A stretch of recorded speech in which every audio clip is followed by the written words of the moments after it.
Welcome to the latest episode of Five on the Floor of the Five Reasons Sports Network. Thanks for joining us on your favorite podcast app. On Apple Podcasts, on Apple, we recommend Apple Podcasts. On Android, we recommend Spotify. Also, check out the Five Reasons YouTube channel. Also, Off the Floor, link right here in the description. That's our Discord server. You know the deal by now. If you're not there, we don't really know why. You should be, especially before the season. 10 different channels and stage shows, $2.99 per month. Bypass the Apple upcharge. Trust me, you're not going to want to leave once you get there. It's Off the Floor. Also, Prize Picks. Use the code 5 FIVE. Put down your 5. Get ready for football season.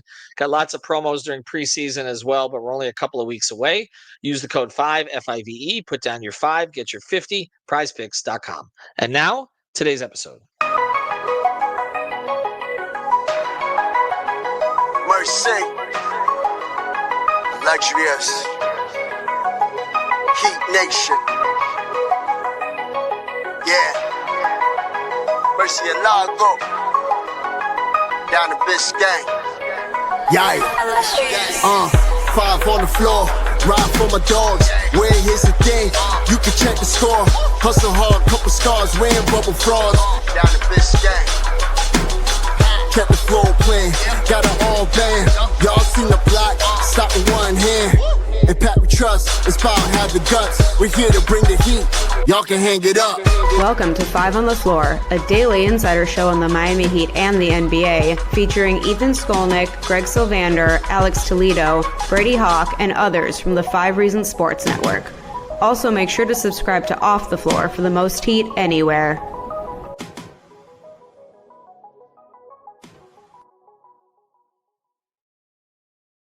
All right, welcome back to Five on the Floor. Here's today's floor plan. I'm Ethan Skolnick. You can follow me at Ethan J. Skolnick at 5 Reasons Sports. I got Brady Hawk. You can follow me at Brady Hawk 305. I did my thing where I changed my shirt, so it looks like we did these on different days, but actually I've just given it away. We did these episodes back to back.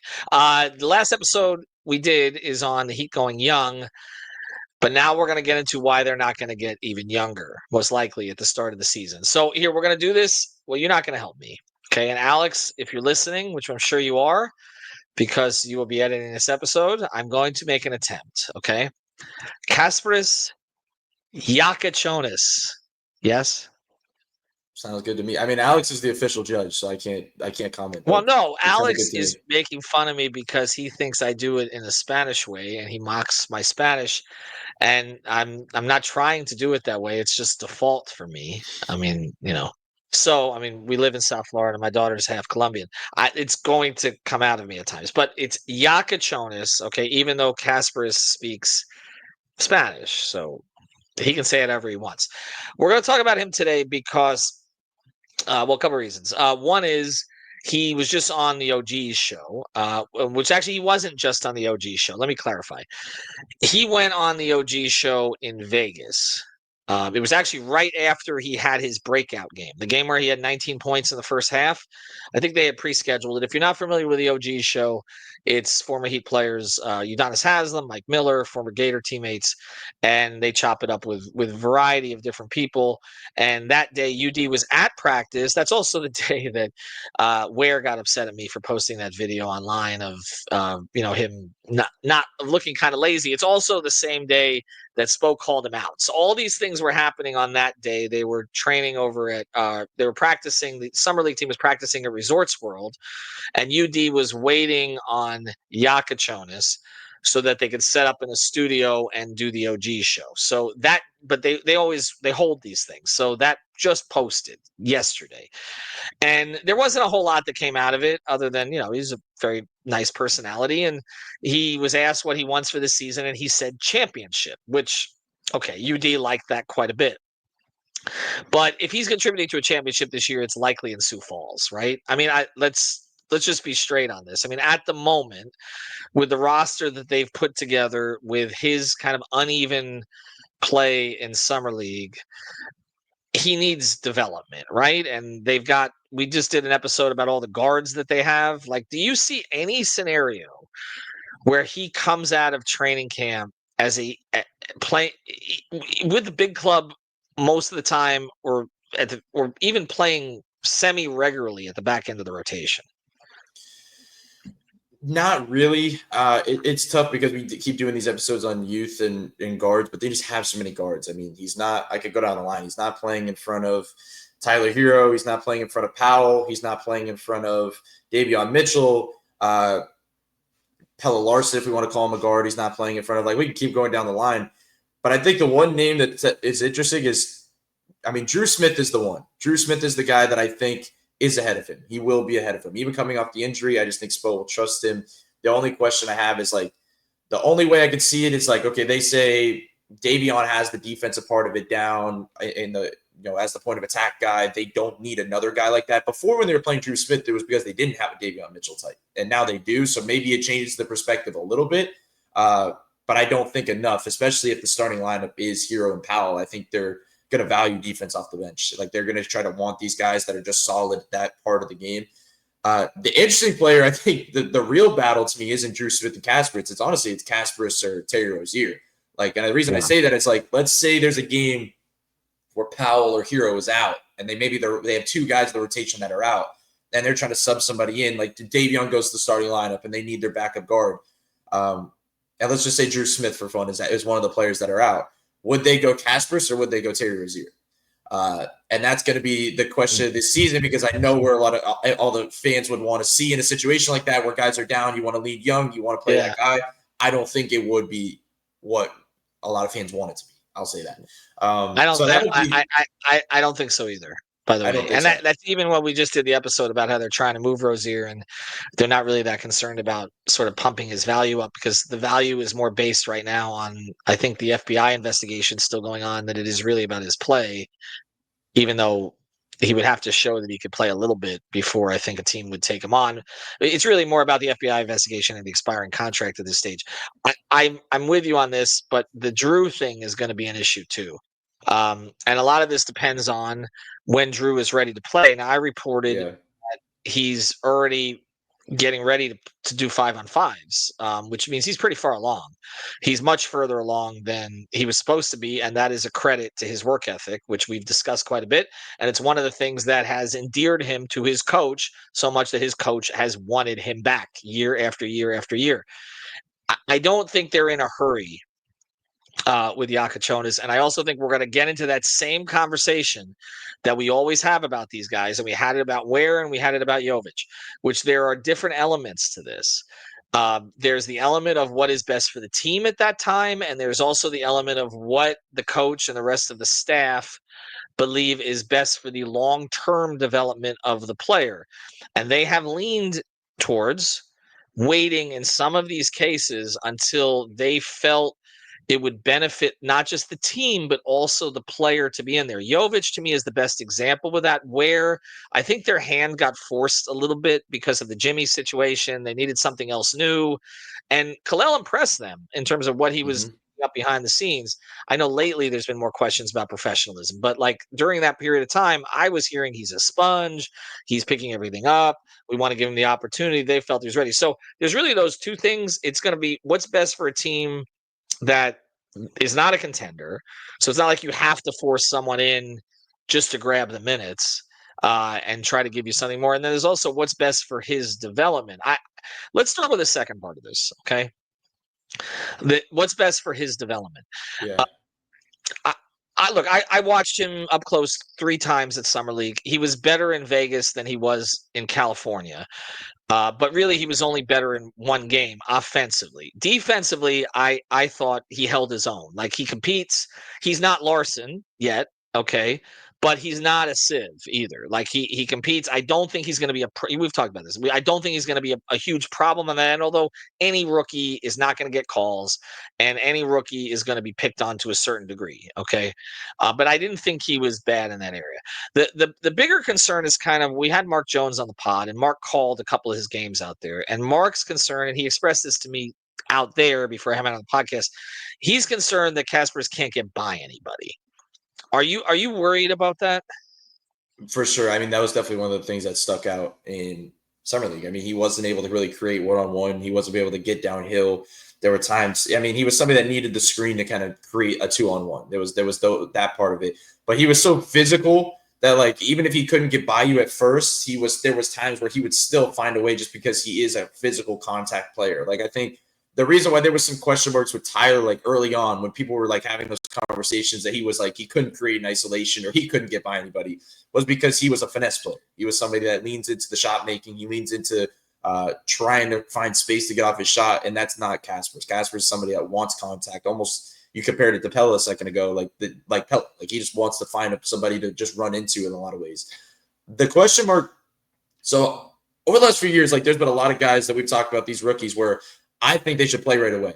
Like, I'm like, just play the guy, put him out there, figure it out. And I'll say this, I actually lean in the other direction with Kasparas, actually. I don't think that's probably a surprise, but I think it's better for him and his development if it does go the way that it did with like Jovic, where if it leans into Sioux Falls early on, where it's a slow buildup. And the reason I say that is just because of his personality and play style. Like, we saw there was times where the confidence kind of factored in a little bit, where it was like when he got into a groove in that one game, his confidence was peaking and he looked like a really good player. But then there was the other games where the shot was not dropping. He was not being able to kind of find his offensive, side of things, that when you're not able to score like that and you're being helped off of, it really hurts your playmaking as a point guard. So that hurts that part of it. So I just think if you throw him out there early on and he can't get by anybody, the 3-point shot doesn't look great, I just don't want that to like halt his confidence. Like it kind of is like an early killer, I think, in your rookie season when that type of stuff happens. So if like you kind of build it up behind the scenes, you work on his game. I think they want him coming into the NBA like with actual playing time when his shot is a little more figured out. And it's not that his shot is broken. I mean, his shot is clean. It was a clean looking shot. I mean, we saw it in Summer League. It looks good. It was just, it had some trouble kind of, him just hitting consistently. There was a lot of pockets of the game that they're going to need him to kind of like really be a strong, and I don't want to say strong because he is a rookie, but like he has to be an average 3-point shooter in that level to really make it work, to really kind of have a level that like confidence level. So I don't think it's a crazy thing to say that they should be patient with him. They should let it wait it out a little bit. They don't have to rush this. I think with, we have to mention this guy because we mention him on every podcast, but Jovic being a guy that we keep saying is going to have the ball in his hands and play some point guard. They have Davion, who's going to have the ball in his hands a ton and play point guard. I think in the long run, they want this guy being somebody that's their setup guy, their pure point guard type player. But I don't know if that's going to be it early in the season right away.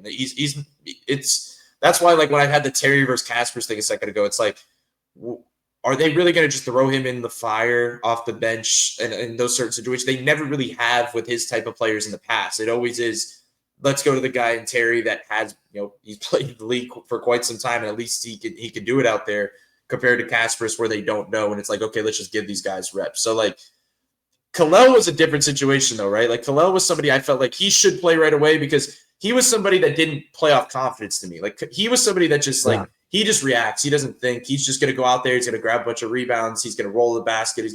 He's a different type of player that I feel like they saw that they could treat him a little bit differently. Jovic was somebody that was, I think, a little bit in his head at times, and the confidence was not there early on. Big credit to Jimmy because he built him up, and I think that's going to be interesting this year. As I'm interested to see who Kasper's kind of like clings onto. I'm interested to see like who's the guy that he finds that's like who's going to be the guy that builds him up, who's going to be like his group of people, because we know there's like different relationships in the locker room, like different guys that are friends with certain people, different cliques. I'm interested to see who he kind of clings onto because there is somebody that I imagine in my head that he's going to cling on to a little bit, and it's Davion. Like, that's who I imagined if I was, like, to give a prediction, just because I think that would be a really good person to cling on to, just because of his attitude, the defensive stuff, the way he just walks around 24/7 with a basketball in his hand, like having, like, just a pure hoops guy, like, in his ear, I don't think is the worst thing. So I'm interested in that part of it as well. Well, there's another guy I have in mind who's not an active player. I want to get into that on the other side of this. Before I do, want to mention a great sponsor of the 5 Reasons Sports Network. He's active in terms of trying to get you money if something happens to you. Our guy, Eric Rubenstein, he actually was the lead sponsor of Miami Pro League. By the way, congratulations to the Remy team, which won out there. I don't know if Brady, I don't know if you were out there for the final. 877-829-ERIC.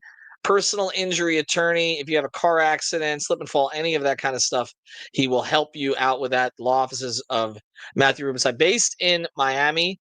Eric Rubenstein, based in Miami, but he's a Lauderhill guy. He went to St. Thomas University, graduated magna cum laude. Great person, all about town. Just had his 40th birthday. Wish him a happy birthday and help him and have him help you get your money. So check him out, ericrubenstein.com, 877-829-ERIC.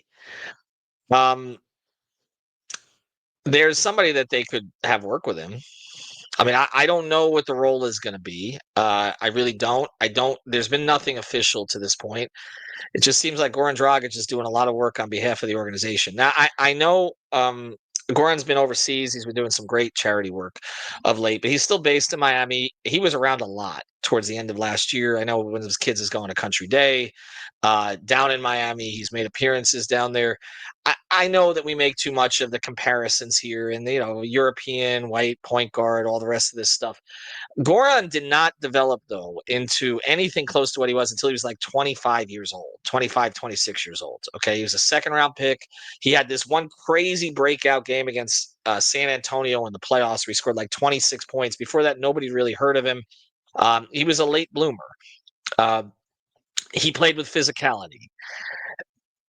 Like, do you see that? Like, to me, there's so many things that people want Goran to do in the organization. Recruit this guy, recruit that guy. Obviously, they've got him doing community appearances because he smiles and he's happy and everybody likes him. But like, if I was the Heat and I was to say, here's your one job, okay? Here's your one job. Work with this kid. Is that a crazy notion? I've said before I don't like the direct comparison because I just don't see the exact play style similarities. But there is some things, like I think the number one thing that you would want Goran to work on with him is like there's just certain things that Goran had in his game that you could see fitting well with Kasparas. And I'd say the first thing when I was just thinking about it is, I mean, Kasparas is somebody that likes to play fast at times. Like he could get down the court, he likes to play fast. Goran had that ability to turn that on. But I think the interesting thing about Goran was he could turn it off too, like where he could get to the half court and he could really settle things down and slow things down in a way. And I think what you saw with Kasparas, when you talk about, yes, he couldn't get by guys at times, but like I think there was like a jittery speed that he was like trying to get, like he was just like kind of hesitant and kind of like trying to do a lot at once when he's in the lane. Where Goran was able to kind of slow things down, keep a guy on his hip, play off that, then draw the contact. Where I think if Kasparas can add that level to it, where it's like just a little bit of calmness, but like you said, that's something that's hard to tell a 19-year-old that's entering the NBA. Like that's something that Goran had way later in his NBA career. That's something that Kasparas is going to add later in his NBA career. But 100%, that's the right guy to add into the fold. I mean, Goran wasn't somebody that you were calling like an elite three-point shooter before that too. He was somebody that was like a slasher, get into the lane, and range. Kasparas has shown a lot of that. Kasparas is definitely way more willing to shoot the three-pointer. I think at 19, Kasparas is a much better shooter than Goran was. So there's just certain things there that I think Goran can help with. And also I think Kasparas has just a better level of like defensive intensity to just at 19 years old at that level. So there's a lot of scenarios I don't love, but there is just things I think that Kasparas could definitely pick up on some things with Goran. It could help.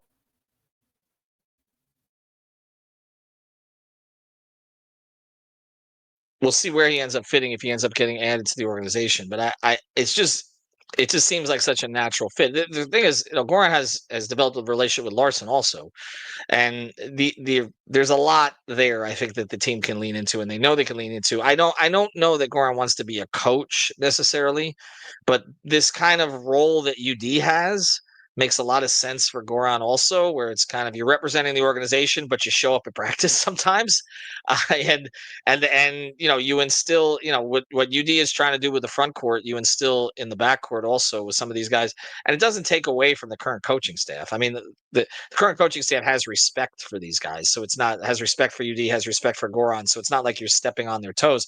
Some of these guys played with them. I mean, Wayne played with Goran, obviously in the backcourt at times, and obviously, UD played with Karan, and so it's a natural fit.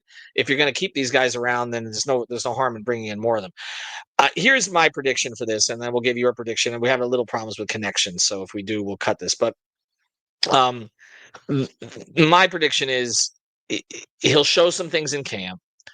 The fans will get a little bit excited. He may have a game in preseason where Spo lets him go a little bit. But I'm with you. It's different. It's not like just putting Ware in and saying, go catch lobs. When you're putting a guy like this in for his own development, he's going to be running a team. Like that's what they want him to do. And he is probably better off early in the season running Sioux Falls.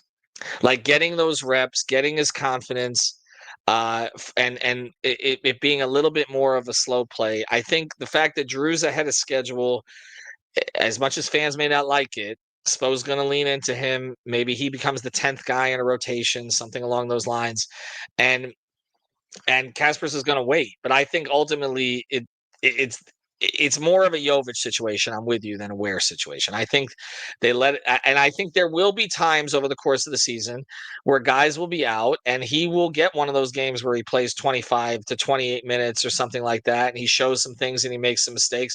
As long as he holds up defensively, it won't be the last time, and I think he can hold up defensively. But that's where I think this is going. I think he's going to, and that's the lean that I've been getting from talking to some folks inside the organization, that this, not that this is a red shirt year in its entirety, but there's going to be some red shirt parts of it for him this season. To add on to that, my take is that if it depends on like the direction of this team this year, and not saying that we're projecting they're going to be, outselling what we think they're going to be. But I think if they are in a situation where they don't look great, or if it's like the record is pretty even, like I think there's going to be a lot of fans that are clamoring for him to play. Like it's like, okay, they're not playing anything for anything this year. It's kind of the thing that we talk about a lot. It's like, okay, just play him now. Like, let's just see what you have now and let him figure it out. And I just don't think they're going to react to that. I think it's still going to be play the long game a little bit, but I do think there's a situation where he could play by February or March. Like, I think if that's the only situation I'd see him playing, I see him playing on the back end of just the season. And it's not big minutes, but I think he's somebody that could sub in as the 10th man, where they just kind of give him a couple reps, just let him figure it out. You said the running a team thing. I mean, that's why they like Drew. I mean, Drew came in and he's a high floor guy that was able to run a team. He was able to run, just like settle things on the half court. And the one thing that Spo wants in a point guard, and yes, I know it's positionless, but if like the guy that's running your half court offense is somebody that's not going to turn the ball over a lot, not going to make a lot of mistakes, just get the ball to the right places. And Drew was able to do that. And that's to be the question with Casper. It's like in his rookie season, he's just such an exceptional passer. Like he's a fun, flashy passer, good passer. But is he going to be able to tame the turnovers? Is he going to be able to kind of do the stuff that they want him to do in a backup point guard in the rotation? And that's going to be the question. So that's kind of what I started with earlier. It's like, I don't want them just throw Kasparas out there. He gets a bunch of turnovers. His confidence drops. Now he's in his head a ton. I'd rather you go to Sioux Falls, put up a bunch of numbers, like figure out the ball handling and passing stuff as a point guard as they put him in that role. And then they could just slow play him later in the year and kind of give him minutes here and there in the NBA rotation and let him figure it out against NBA guys. So, and just getting a couple extra months of like just working on the catch and shoot stuff. Cause I know that's obviously what they're drilling. Like it's just the 3-point shooting. Cause if he'd come back with that type of offensive option where it's like, okay, he doesn't have to be full-time point guard because he's not going to be in the NBA. He's not going to be what he was in college. It's going to be Tyler's going to have the ball in his hands. Bam's going to be in the mid-post. Powell's going to have the ball in his hands. We can go down the line. It's like he's going to have to be somebody that can make you pay if you help off him in the corner. So that's just the stuff you have to work on off the court. And I guess later in the season they could figure it out. And then it'll probably be a full cycle that we saw with Jovic or these others where they get back to summer league for a game or two in the offseason. They play a little bit of summer league next year, and then that's kind of the big jump is the second year. That's kind of what they've done in the past with guys like this. And that's what they doing with Larson, or did with Larson this year. I'm glad you mentioned Tyler, because I think that's the one thing that they should try to see this year. They do have to see how the two of them look together. They have an extension decision to make on Tyler. Not that Kasparas' development is going to force that decision one way or the other, but they need to see what that looks like, because we know Tyler likes the ball, likes to be on the ball, likes to be off the ball. And I'm just curious to see what their flow is. I think that if Kasparas can defend, that will help in a backcourt with Tyler. But as you said, we've talked about Tyler needing a screen at times. He's worked around that because of his skill level. But if you have two guys there who need a screen, who just can't get theirs on their own consistently, again, Tyler's at a higher level at this stage by far, then that becomes an issue. And again, you have to see how it looks defensively. You have to see how they play off of each other. So I do think it's valuable to get him some minutes with Tyler this season regardless, not just garbage time stuff with whatever other guard they have out there at the time. Like putting him out there with Terry, like in a garbage time situation, you're not going to learn anything. I think it's more, I'd rather he play fewer minutes, but some of those minutes are blended in with players he may play with in the future? How does it look with Jovic? How does it look? We saw some of it with Larson, obviously, right? So that's, I think, what's important. If they're going to be turning this team over to him at some point, or they think there's the chance of that, how does he look with the other players who are going to be part of that young core that we talked about so much? All right, appreciate it. Brady Hawk 305. Check him out on Twitter. Also, as I mentioned, Off the Floor Prize Picks, use the code 5FIVE, EricRubenstein.com. Greg's been a little under the weather. He is going to be back with us for some episodes over the weekend. So I will, I'll start working in the old man again, get away from my young core. Have a good one, everybody.